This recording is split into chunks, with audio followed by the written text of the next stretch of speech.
Shut down due to COVID, but back better than ever? I'm Jamal McKinney with how businesses have rebooted in the local area. Saying no to an industrial park. How some in a local community are fighting back against the government. We're already starting to plan for next year as our 150th anniversary as a university. Plus, we sit down with Dr. Greg Postal just days before he officially becomes UT's 18th president. Your News in 10 Minutes starts now. This is UT 10 News. I'm Lauren Height. And I'm Tiara Medley. Earlier this week, Lauren and photojournalist Jordan Sansom sat down with Dr. Postal to discuss the future of the university. We talked about many topics, including COVID's effect on the university and his plans as president. Serving as interim since June 2020, Dr. Postal is excited about officially becoming president. One of his biggest challenges? Keeping campus open during a pandemic. People have cooperated. We have been very, very fortunate that our students and faculty and staff have agreed that wearing masks inside is a good idea. Another hot topic at U Toledo, the future of the Scott Park campus. And so the university has been trying to figure out what to do about the Scott Park campus for a long time. It's a very, very underutilized area. While options are open for the university, Postal says he's waiting for the right opportunity. We have been in talks for some time. Those talks have heated up again with a couple parties potentially interested in taking the campus over, and I think that's going to happen. But in those conversations, we have made it clear that we wish to keep the portion of the campus for our use where the baseball and the softball is, so that we don't lose that. Postal says he wants to spruce up the campus and focus on recruiting new students. One of the things that we're looking to do is to find ways to offer our great education to as many students as we can. Aware of the challenges and successes, Dr. Postal says he's optimistic about U Toledo's future. Well, this university has such tremendous potential. You can watch President Postal's investiture online. We posted a link on our website, ut10news.com. You can also watch my full interview with President Postal. Look for it on our homepage too. This just into our newsroom. Police say they are searching for a man they say shot an officer Wednesday night in Findlay.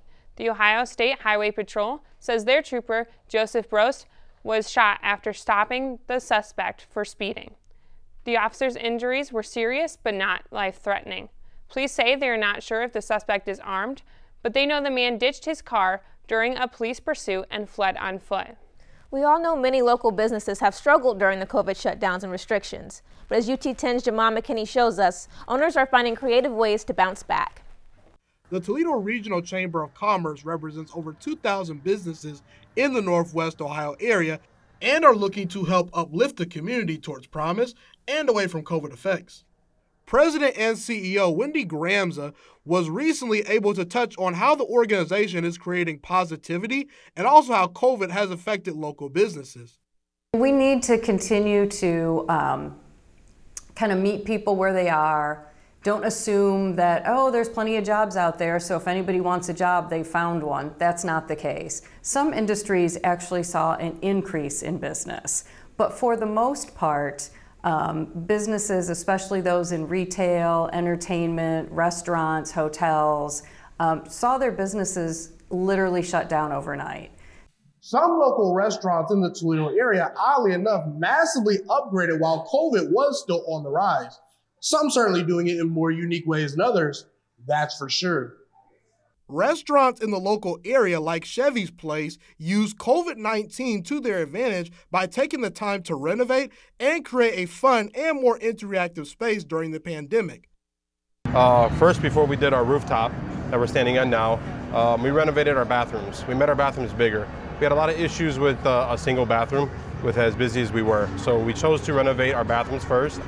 And then, believe it or not, when we first opened, we already knew that we wanted to do a rooftop patio. For all of these reasons, many believe excitement is brewing once again in the local community. I'm Jamal McKinney from UT 10 News. The Chamber of Commerce wants local business owners to know tools are available to help them overcome obstacles caused by COVID. And while some existing businesses are trying to stay afloat, others are just getting started during these tough times. UT10's Jordan Sansom introduces us to a man helping new startups build their business. Vendors fill the lots of Toledo's farmers market once a week with help from the business building movement. They are a group that helps up-and-coming businesses grow and market themselves. Every Sunday, these businesses and artisans are given the opportunity to network with each other and share what they have to offer.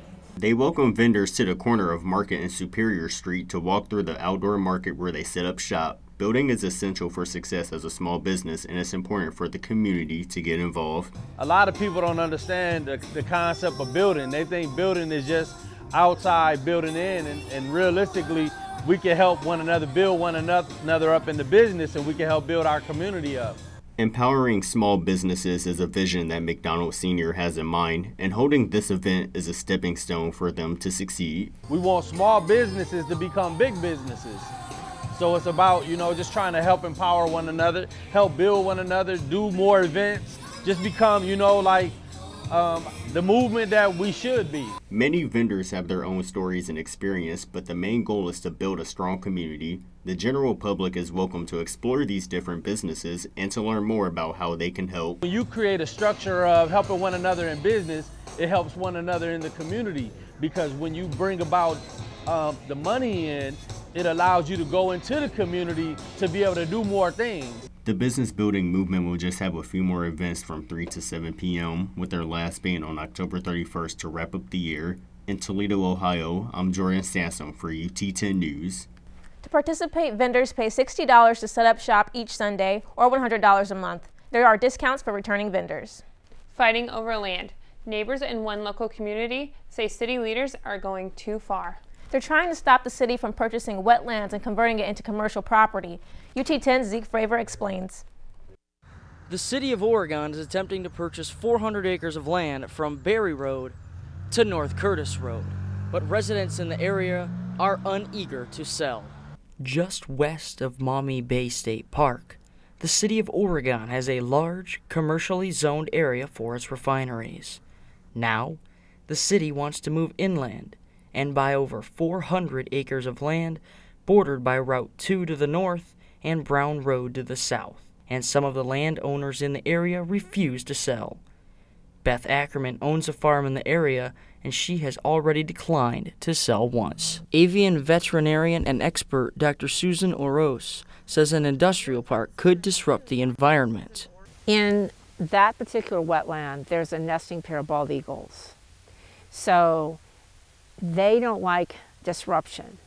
Even if you put like a warehouse in there, you have people moving around, you have light pollution, you have distractors.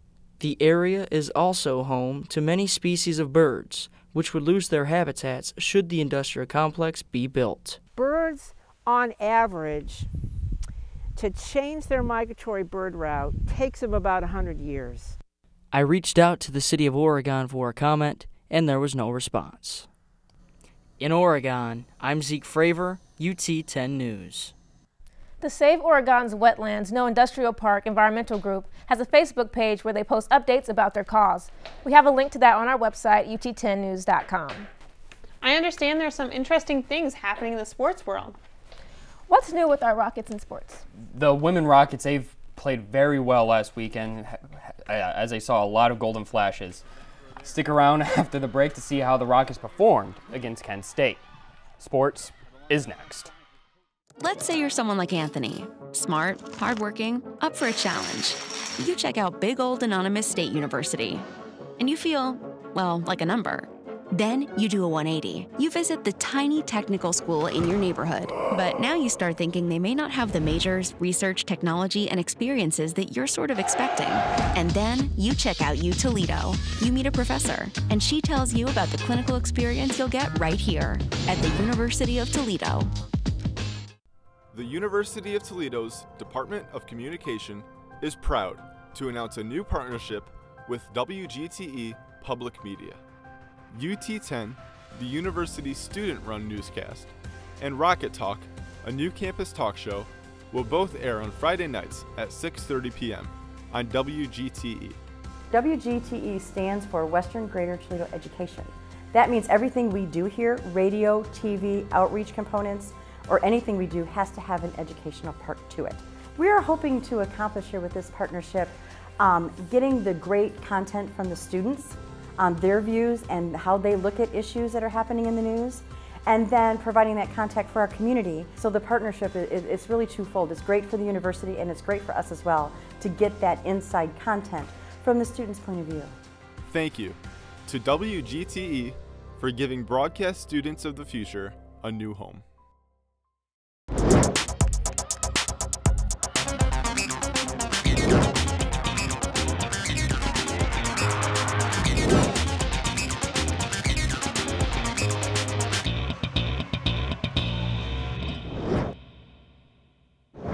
I'm Caleb Gill, and this is your UT10 Sports Report.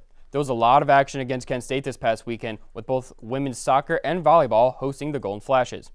The volleyball team played the Flashes on Friday and Saturday, but first, the women's soccer team was in a tight one against Kent State last Thursday night. In a game that featured two teams that had not lost a conference game, something had to give.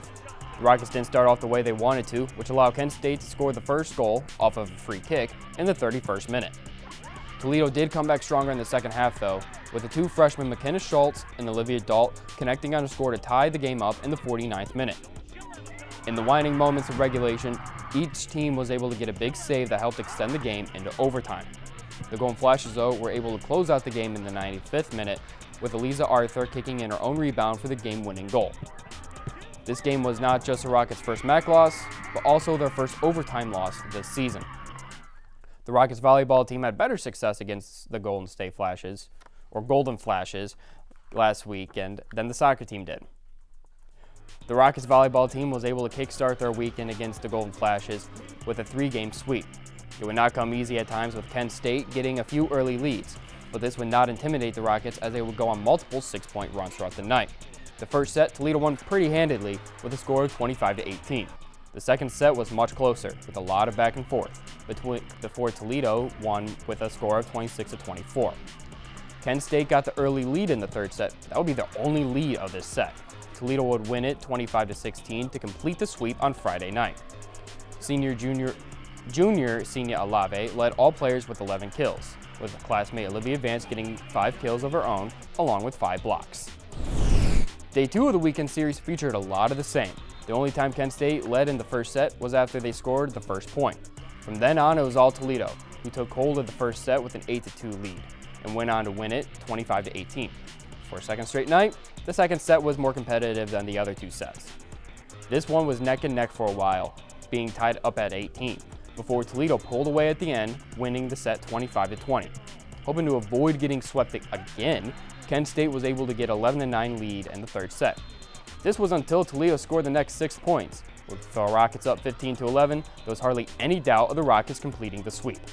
Toledo did accomplish a sweep with a score of 25-16 in the third set. Sophomore Taylor All had 11 kills, while junior Olivia Vance got 10 kills on the night. The Rockets volleyball team will be on the road this weekend, playing at Buffalo on Friday before going to Akron on Saturday. Women's soccer will be back home this Sunday to take on the Ball State Cardinals. Also, make sure to come out to the Rockets football homecoming game this Saturday, where the Rockets will be taking on the Northern Illinois Huskies. Back to you, Lauren and Tiara. Thank you, Caleb. That's it for UT10 News. Remember, you can catch newscast replays on YouTube. Don't forget to follow us on social media and listen to 88.3 WXUT-FM Saturday mornings at 7:45 for the UT10 Weekly News Update. We'll see you in 2 weeks as the university's fall break is next week. Thanks for watching.